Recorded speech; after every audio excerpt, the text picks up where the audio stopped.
Washington राज्य के cascade पर्वत श्रृंखला खूबसूरत तो है पर उतनी ही खतरनाक भी। हाँ, घने जंगल है वहाँ।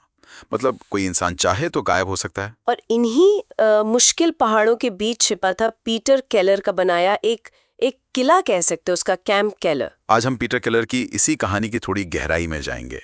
ये हैरतअंगेज भी है और दुखद भी। एक ऐसा आदमी जिसने 8 साल लगाकर, वो भी अकेले, पहाड़ के अंदर एक बंकर बना डाला। और सिर्फ बंकर ही नहीं, उसने अपनी पूरी सोच, अपने प्लान्स, जिसमें उसकी अपनी पत्नी और बेटी की हत्या का इरादा भी था, वो सब कुछ व्लॉग्स में रिकॉर्ड किया, विस्तार से। हाँ, ये कहानी सिर्फ एक आदमी के जुनून या कहें पागलपन की नहीं है।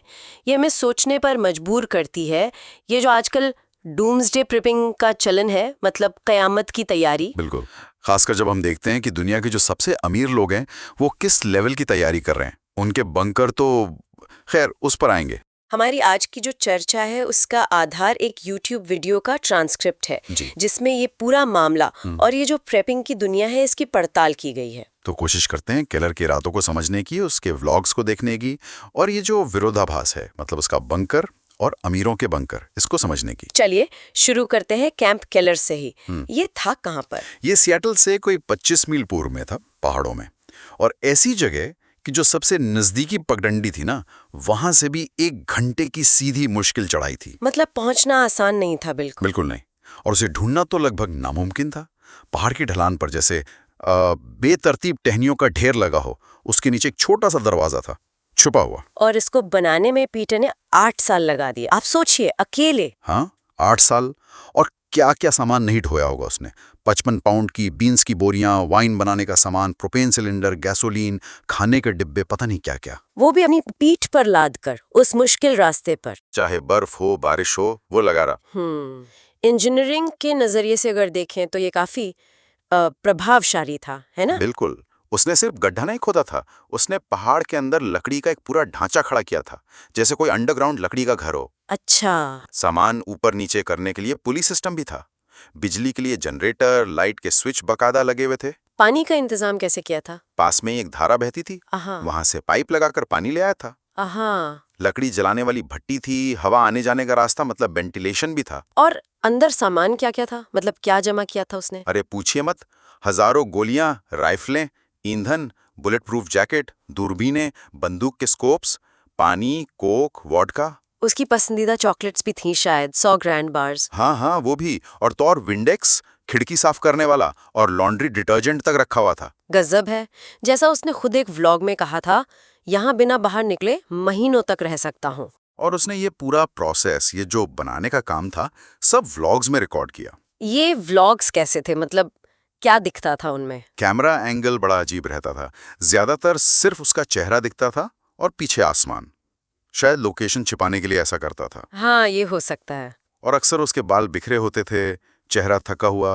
वो बताता था कि देखो, आज मौसम खराब है, काम रुक गया, या आज मैं ये सामान ले आया हूँ। लेकिन ये सिर्फ बंकर बनाने की डायरी नहीं थे, जैसा आपने शुरू में कहा। इनमें उसकी अंदर की भड़ास भी थी। बिल्कुल। उसने अपनी निराशा, अपनी कड़वाहट सब जाहिर की। वो खुद को बदसूरत मानता था। एक जगह कहता है, इतनी सारी चीजें गलत कैसे हो गई। किस चीज को दोष दे रहा था वो? अपनी परवरिश को, अपने परिवार को, पैसे की कमी को, अपने लुक्स को, हर चीज को। कहता था, कभी पैसा नहीं था, मेरा रूप भयानक है। 40 साल का था वो। और उसे लगता था कि आम जिंदगी, नौकरी, बिल, ये सब उसे डराता है। वक्त हाथ से निकल रहा है। और यहीं पर ये व्लॉग्स एक बहुत ही डार्क, एक भयानक मोड़ लेते हैं। वो हत्या वाली बात। हाँ, पीटर साफ तौर पर अपनी पत्नी और बेटी की हत्या की योजना बना रहा था। सोचिए। उफ, क्या कहा था उसने व्लॉग में? एक व्लॉग में वो कहता है, मुझे वो ही करना है जो मुझे करना है। अब इस पर सवाल भी नहीं उठता। सब कुछ इतना मायने रखता है। मुझे इसके बारे में बुरा नहीं लगता, बस मैं रहूंगा। रोंगटे खड़े हो गए सुनकर। और वो नाम भी लेता है, लिनेट या केन। लिनेट उसकी पत्नी और केन असल में काइलिन उसकी बेटी। ये कितना भयानक है। एक तरफ इतना सब्र कि 8 साल बंकर बनाया, और दूसरी तरफ इतनी ठंडे दिमाग से ये योजना। और एक चीज और अजीब थी, कहीं वो मैं कहता है, कहीं हम। एक व्लॉग में कहता है मैं निकलूंगा, फिर रुकता है। शायद रीटेक लेता है और कहता है हम निकलेंगे। इसका क्या मतलब हो सकता है? क्या वो किसी और की बात कर रहा था या शायद नहीं, ज्यादातर एक्सपर्ट्स मानते हैं कि ये उसकी अपनी ही मानसिकता का द्वंद्व था। वो शायद खुद से ही बातें कर रहा था। और वो पकड़े जाने के लिए भी तैयार था? हाँ, उसने कहा था अगर मैं पकड़ा गया तो मैं खुद को गोली मार लूंगा। और दिलचस्प बात ये कि वो इन व्लॉग्स के रीटेक्स भी लेता था। जैसे कोई परफॉर्मेंस तैयार कर रहा हो। शायद दुनिया को अपनी कहानी सुनाना चाहता था, अपने नजरिए से, चाहे वो कितनी भी डरावनी क्यों ना हो। शायद। तो ये लिनेट और काइलिन कौन थी जिनके बारे में पीटर इतनी भयानक बातें कर रहा था? लिनेट केलर 41 साल की थी, पीटर की पत्नी। उनका अपना एक छोटा सा बिजनेस था, स्क्रैप बुकिंग का। अच्छा। लेकिन काम पे कोई चोट लगी थी, उसकी वजह से उनकी पीठ में काफी दर्द रहता था, पुराना दर्द, और वो स्टेट डिसेबिलिटी बेनिफिट्स पे थी।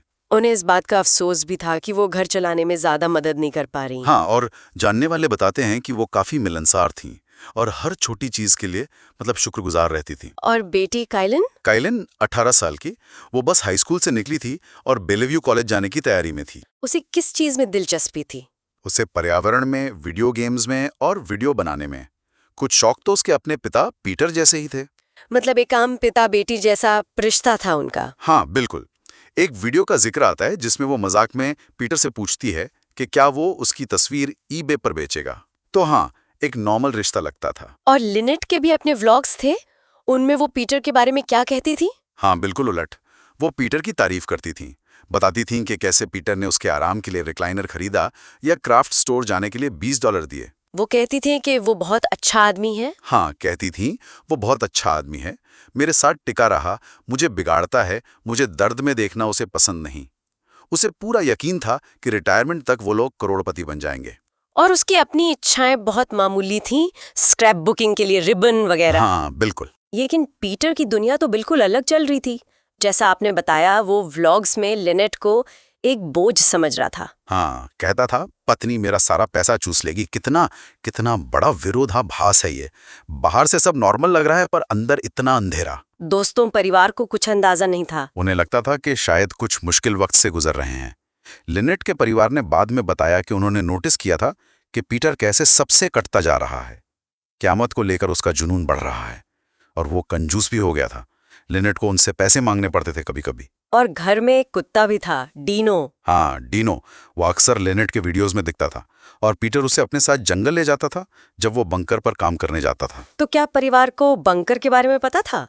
मतलब लिनेट और काइलिन को? हाँ, उन्हें पता था कि पीटर पहाड़ों में कैंप किलर नाम की कोई चीज बना रहा है।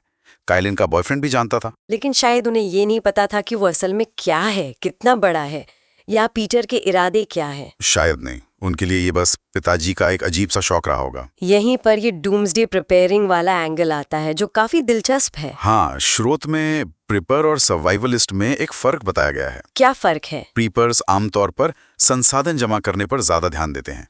खाना, पानी, दवाएं, अलग अलग तरह की आपदाओं के लिए प्लान बनाते हैं, चाहे वो प्राकृतिक हो या सामाजिक उथल पुथल हो या कोई हमला।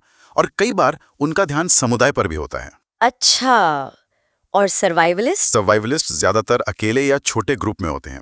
वो स्किल्स पर ज्यादा फोकस करते हैं, जंगल में जीना, आग जलाना, शिकार करना, बिना किसी इक्विपमेंट के रास्ता खोजना, ग्रिड से दूर रहना चाहते हैं। तो पीटर को क्या कहेंगे, प्रिपेयर या सर्वाइवलिस्ट? उसे शायद कयामत के ख्यालों वाला सर्वाइवलिस्ट कहा जा सकता है।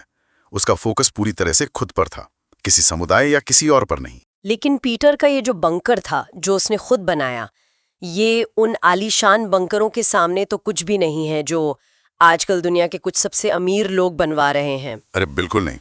कहाँ पीटर का वो लकड़ी और मिट्टी का ढांचा, और कहाँ वो, जरा सोचिए, कैंसास में एक पुरानी मिसाइल साइलो को लग्जरी कॉन्डो में बदल दिया गया है। हाँ, मैंने पढ़ा था। $3 मिलियन कीमत। कोई खिड़की नहीं, दीवारों पर स्क्रीन लगी हैं जिन पर बाहर के नज़ारे दिखते हैं। और अंदर पूल, जिम, शूटिंग रेंज, 5 साल का खाना स्टॉक है। और मार्क ज़करबर्ग का हवाई वाला बंकर, वो भी तो काफी बड़ा बताया जाता है।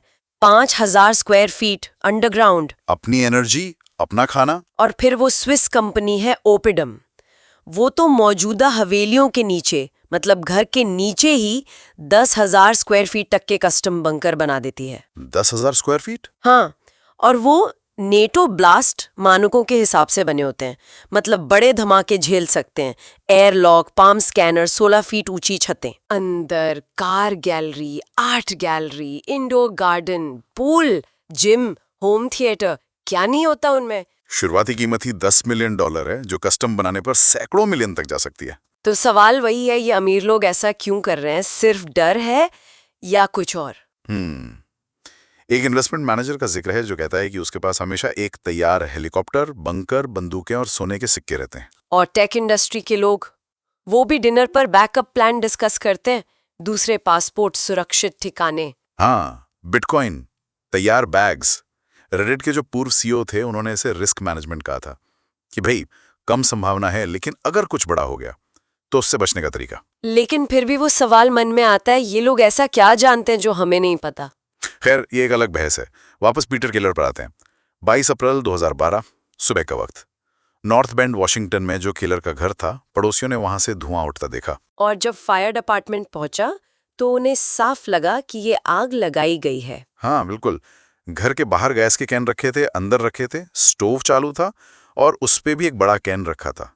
साफ इरादा था कि घर पूरी तरह जल जाए। और उन्हें एक पाइप बम भी मिला था जो फटा नहीं। हाँ, पाइप बम मतलब एक देसी बम होता है। स्टील पाइप में विस्फोटक भर के बनाया जाता है। अगर वो फट जाता तो वहां जो बचाव कर्मी थे उनकी जान जा सकती थी। और घर के अंदर क्या मिला? मंजर और भी भयानक था। बेडरूम में लिनेट और कायलन की लाशें मिली। दोनों के सिल में गोली मारी गई थी। ओह। परिवार का जो कुत्ता था, डीनो और बिल्ली, उन्हें भी गोली मार दी गई थी। और पीटर गायब था। हाँ, पीटर गायब था। अब पुलिस को उसे ढूंढना था। जांच शुरू हुई। पीटर की हार्ड ड्राइव मिली जो एक बड़ा सबूत बनी। उसमें क्या था? उसमें बंकर के स्केचेस थे, प्लान्स थे और 9 साल के दौरान जो उसने बंकर बनाया उसकी तस्वीरें थी, स्टेप बाय स्टेप के नोट्स भी थे। नैनोबॉट्स क्या होते हैं? नैनोबॉट्स मतलब बहुत ही छोटे माइक्रोस्कोपिक रोबोट, जिनका इस्तेमाल दवाइयों वगैरह में हो सकता है। पीटर इनका क्या करने वाला था ये साफ नहीं है। तो पीटर को ढूंढना था कैस्केड के उन विशाल जंगलों में। ये तो बहुत मुश्किल काम रहा होगा। बहुत मुश्किल। लेकिन एक तस्वीर सुराग बनी। एक शॉपिंग प्लाजा की तस्वीर थी जिसके पीछे पहाड़ और बिजली की लाइनें दिख रही थीं। तो पुलिस ने अंदाजा लगाया कि तस्वीर बंकर के आसपास से ली गई होगी। हाँ, शायद ये देखने के लिए कि बंकर के पास से आम दुनिया कितनी दिखती है। उस लोकेशन और पानी की जरूरत के हिसाब से खोज का दायरा थोड़ा छोटा किया गया। फिर ट्रैकर्स बुलाए गए जो निशानों से पता लगा लेते हैं। हाँ, चैफी जैसे माहिर ट्रैकर्स, वो टूटी टहनियों, पैरों के निशानों, पत्तों पर लगी मिट्टी, इन सब बारीक चीजों से रास्ता पहचान सकते हैं। वो लोग पहले पर्यटक बनकर गए। हाँ, 3 दर्जन से ज्यादा अफसर छलावरण कपड़ों में 7 घंटे तक वो लोग हाथों और घुटनों के बल उस खड़ी कीचड़ भरी ढलान पर चढ़ते रहे, चुपचाप बंकर तक पहुंचने के लिए। और पीटर ऊपर था हथियारों के साथ। हाँ, उसे ऊंचाई का फायदा था। फिर क्या हुआ? कितने देर तक ये चला? 23 घंटे तक। 23 घंटे तक गतिरोध बना रहा। पुलिस जानती थी कि पीटर खतरनाक है, अपने परिवार को मार चुका है और उसके पास बम बनाने का अनुभव भी है। उसे बाहर निकालने की कोशिशें की गई। हाँ, आंसू गैस छोड़ी गई, लेकिन शायद पीटर के पास गैस मास्क था तो असर नहीं हुआ। बंकर में पानी भरने की कोशिश भी की गई, लेकिन वो मुश्किल था तो उसे छोड़ दिया गया। तो आखिरकार क्या फैसला हुआ? आखिरकार बंकर की छत को विस्फोटक से उड़ाने का फैसला किया गया। अच्छा। वो जो ट्रैकर था, चैफी, वो बम एक्सपर्ट भी था। उसने हिसाब लगाया कि कितनी विस्फोटक सामग्री चाहिए होगी जिससे सिर्फ छत उड़े, पूरा बंकर न ढह जाए। फिर हेलीकॉप्टर से विस्फोटक नीचे लाए गए। हाँ, हेलीकॉप्टर से विस्फोटक और चैफी को नीचे उतारा गया और छत उड़ा दी गई। और उसके बाद पुलिस अंदर घुसी। पीटर केलर मरा हुआ मिला। उसने खुद को गोली मार ली थी। हाँ, पास में एक पिस्तौल मिली और एक रेडियो भी, जिससे वो शायद पुलिस और मीडिया की बातें सुन रहा था। और हत्याओं में इस्तेमाल हुई बंदूक भी वहीं थी। लेकिन वो सबसे बड़ा सवाल, क्यों? उसने अपनी पत्नी और बेटी को क्यों मारा? वो अकेला भी तो जा सकता था बंकर में। यही सवाल है। क्या उससे डर था कि तलाक हुआ तो गुजारा भत्ता देना पड़ेगा? लेकिन ये बात जमती नहीं, क्योंकि वो तो बैंक लूटने जैसी बातें कर रहा था। या फिर वो 2012 वाली बात कि दुनिया खत्म हो जाएगी तो कोई फर्क नहीं पड़ेगा। हो सकता है, लेकिन फिर उसने सबूत मिटाने की कोशिश क्यों की? आग लगाना, पाइप बॉम्ब रखना, ये तो यही दिखाता है कि वो पकड़े जाने से बचना चाहता था। एक थियोरी नार्सिसिज्म की भी है ना, कि वो उन्हें अपना ही एक हिस्सा समझता था। हाँ, कि अगर वो उन्हें अपने साथ नहीं रख सकता या नहीं रखना चाहता तो उनका वजूद ही मिटा दो। शायद वो व्लॉग्स के रीटेक भी इसी अपनी कहानी गढ़ने की कोशिश थे। उसकी पूरी कहानी ही विरोधाभासों से भरी है। बिल्कुल। 8 साल तक अकेले मेहनत करके जीने की तैयारी की और फिर पकड़े जाने के डर से या शायद पकड़े जाने पर तुरंत खुद को मार लिया। उसने सोचा था कि वो सालों तक छिपा रह सकता है, लेकिन हत्याओं के सिर्फ 6 दिन बाद ही उसका अंत हो गया। हाँ, उसने अपनी क्षमताओं को शायद बहुत ज्यादा आंका था। ये उसकी अपनी ही बनाई हुई कयामत थी। पीटर की मौत के बाद बंकर का क्या हुआ? बम स्क्वाड ने पहले उसे सावधानी से साफ किया कि कहीं कोई और बम या ट्रैप ना हो। सारे हथियार हटाए गए और फिर पब्लिक सेफ्टी के लिए उसे नष्ट करके भर दिया गया। कुछ एक्सपर्ट्स ने कहा था कि बंकर उतना मजबूत नहीं था। हाँ, खासकर छत के बारे में कहा गया कि वो ज्यादा मजबूत नहीं थी। और बंकर से जो कैश मिला था, हजारों डॉलर। हाँ, वो पीटर ने बैंक से निकाले थे। वो पैसा लिनेट के परिवार को दिया गया और उन्होंने काइलिन की याद में एक स्कॉलरशिप फंड शुरू किया। अच्छा, कहाँ पर? digipenfund.com पर। डिजीपेन इंस्टीट्यूट ऑफ टेक्नोलॉजी में पढ़ने वाली लड़कियों की मदद के लिए। काइलिन वहीं वीडियो गेम डिजाइन पढ़ना चाहती थी। तो ये थी पीटर केलर की कहानी। एक आदमी जिसने दुनिया से बचने के लिए अपना किला बनाया, लेकिन उसका अंत अपने ही बनाए अंधेरे में हुआ। और उसकी ये कहानी उन अरबपतियों की तैयारियों के बिल्कुल उलट खड़ी है, जो शायद किसी बाहरी खतरे से बचने के लिए किले बना रहे हैं। पीटर का खतरा तो शायद अंदर ही था। ये हमें सोचने पे मजबूर करती है ना? पीटर का वो अकेलापन, एक प्यार करने वाले परिवार के बावजूद वो जो महसूस करता था, क्या ये आजकल की उन चिंताओं का आईना है जो प्रीपिंग को बढ़ावा दे रही हैं? चाहे वो पीटर का तरीका हो या अमीरों के लग्जरी बंकर। और क्या हम किसी इंसान के अंदर के अंधेरे को सच में जान सकते हैं, चाहे वो कितना भी करीबी क्यों ना हो? ये किला बनाने की जो सोच है, चाहे वो असली दीवारें हों या दिमाग की, ये हमारे अपने डर और समाज में जो दरारें हैं, उनके बारे में क्या बताती हैं? पीटर की वो पूरी तरह आत्मनिर्भर होने की कोशिश, जिसका अंत खुद को ही मिटाने में हुआ, ये उस सामुदायिक भावना की बिल्कुल उलट है जिसकी बात कभी-कभी प्रीपिंग कल्चर में भी होती है। हाँ, ये विरोधाभास शायद हमें सोचने को कहता है कि व्यक्तिगत बचाव और हमारी जो सामूहिक जिम्मेदारी है, उसके बीच संतुलन कहाँ है।